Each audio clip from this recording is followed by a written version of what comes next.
ચાલો કલ્પના કરીએ આદિ શંકરાચાર્યની પાઠશાળાની, જ્યાં જ્ઞાનનો જાણે સાગર વહેતો હતો. એકથી એક ચડિયાતા તેજસ્વી વિદ્વાનો ત્યાં હતા. પણ એ બધાની વચ્ચે એક શિષ્ય એવા હતા જે સાવ અલગ હતા, જેમનું જ્ઞાન પુસ્તકોમાં ન હતું પણ સેવામાં હતું. એમનું નામ હતું ગિરિ. ચાલો આજે એમની જ અદ્ભુત કથામાં ઊંડા ઉતરીએ. એક સવાલ છે જે હંમેશા પૂછાય છે: શું સાચું જ્ઞાન ફક્ત શાસ્ત્રો વાંચવાથી કે વાદવિવાદ કરવાથી જ મળે છે, કે પછી નિસ્વાર્થ સેવા અને સમર્પણનો માર્ગ પણ આપણને એ જ પરમ સત્ય સુધી પહોંચાડી શકે છે? આ કથા આપણને આ જ સવાલનો જવાબ શોધવા માટે પ્રેરણા આપે છે.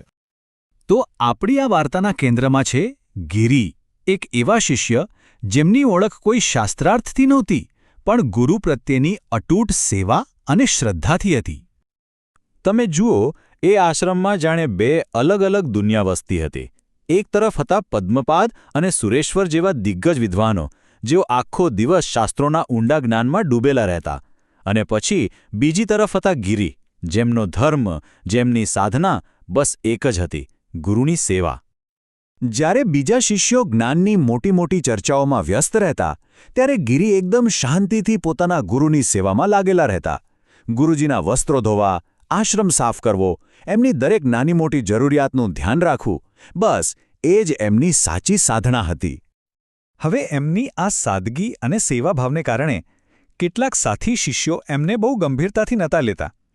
એમને તો ગિરિ માત્ર એક આશ્રમનો છોકરો લાગતા હતા. પણ એ લોકો એ વાતથી સાવ અજાણ હતા કે ગુરુના હૃદયમાં ગિરિનું સ્થાન કેટલું ઊંચું હતું.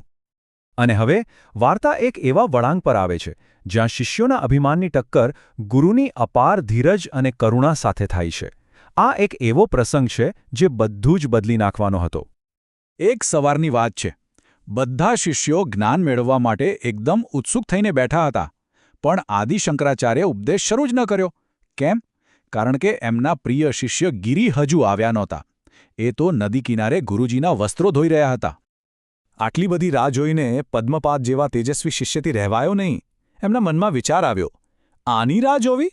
એ તો જાણે દિવાલ સાથે માથું પછાડવા જેવું છે. એમને ક્યાં ખબર હતી કે એમના મનમાં આવેલો આ એક નાનકડો અભિમાની વિચાર એક બહુ મોટા ચમત્કારનું કારણ બનવાનો હતો. આદિ શંકરાચાર્ય તો સર્વજ્ઞ હતા. એમણે પદ્મપાદના મનમાં ઉઠેલો આ વિચાર તરત જ જાણી લીધો. અને એમણે નક્કી કર્યું કે બસ હવે સમય આવી ગયો છે બધાને એ બતાવવાનો કે ગુરુની કૃપાની અસલી શક્તિ શું હોય છે. અને પછી એક ક્ષણ આવી જેણે ઇતિહાસ રચી દીધો. આદિ શંકરાચાર્ય પોતાની દિવ્ય શક્તિથી એક એવો ચમત્કાર કર્યો જેની કોઈએ કલ્પના પણ નહોતી કરી. ગુરુએ ત્યાં બેઠા બેઠા જ આંખો બંધ કરી અને પોતાના શક્તિશાળી સંકલ્પથી વેદો, ઉપનિષદો અને શાસ્ત્રોનું સંપૂર્ણ જ્ઞાન સીધું નદી કિનારે ઊભેલા ગિરિના હૃદયમાં ઉતારી દીધું. આ એ વાતનો જીવતો જાગતો પુરાવો હતો કે ગિરિની વર્ષોની નિસ્વાર્થ સેવાએ એમના હૃદયને એકદમ શુદ્ધ પાત્ર જેવું બનાવી દીધું હતું, જે જ્ઞાનના અનંત સાગરને ઝીલવા માટે સંપૂર્ણપણે તૈયાર હતું.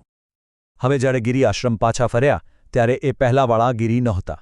એક સાધારણ સેવક હવે એક જ્ઞાની, પ્રબુદ્ધ કવિ બની ચૂક્યા હતા.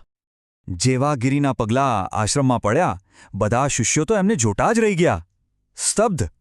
એમના ચહેરા પર વિદ્વત્તાનું એવું તેજ હતું અને આંખોમાં એવી ગહન શાંતિ હતી કે કોઈ તેમને ઓળખી જ ન શક્યું, જાણે એમનો પુનર્જન્મ થયો હોય.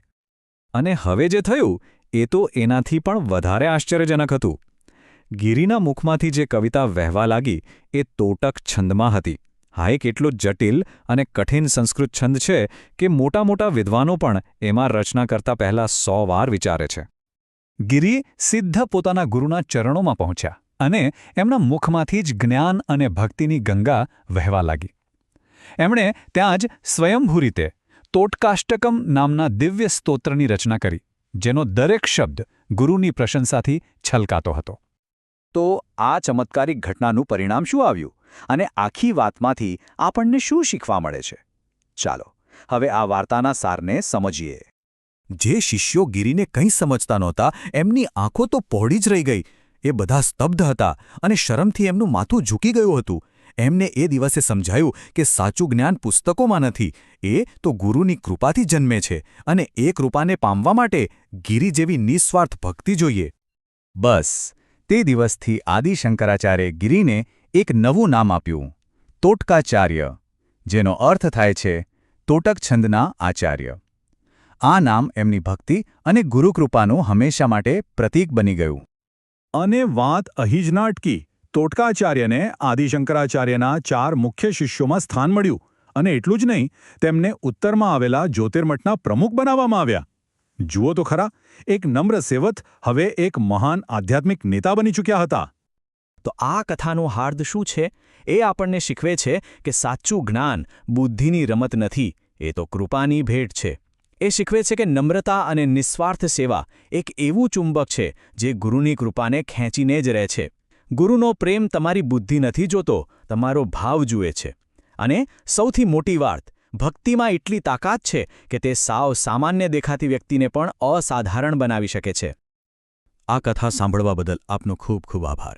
જ્ઞાનકોશ એક બહુભાષી ચેનલ છે જ્યાં અમે અંગ્રેજી, હિન્દી, મરાઠી, તમિલ, બંગાળી અને ગુજરાતીમાં આધ્યાત્મિક જ્ઞાન વહેંચીએ છીએ અને બહુ જલ્દી બીજી મુખ્ય ભાષાઓ પણ ઉમેરાશે. અમારું ધ્યેય સનાતન ધર્મના અમૂલ્ય ખજાનાને તમારા સુધી એકદમ સરળ, સ્પષ્ટ અને અર્થપૂર્ણ રીતે પહોંચાડવાનો છે.